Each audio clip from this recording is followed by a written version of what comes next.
तो दोस्तों हम फिर से नए वीडियो के साथ हाजिर हैं। आज हम आपको बताने वाले हैं कि इस तरह का जो हमारे सीढ़ी के बीच में जो गैप होता है तो इसको कैसे डेकोरेटिव किया जाता है, तो इसी का हम पूरा जानकारी देने वाले हैं इस वीडियो में।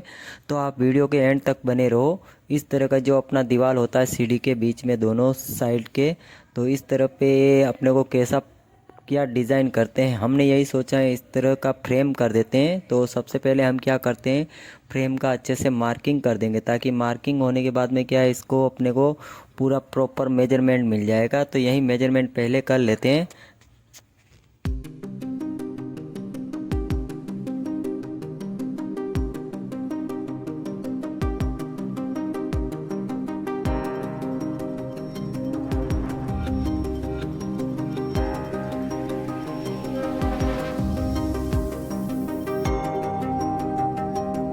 तो अभी आप देख सकते हो, ये हमने 18 mm MDF में से राउटर से हमने ये इस तरह की मोल्डिंग पट्टी बनाई है। तो इसी तरह मोल्डिंग पट्टी अपने हाथों से बना सकते हो। एक साइज की कटिंग करके इसको हम इसको फिटिंग कर देंगे पूरा।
Hey, what's up, on?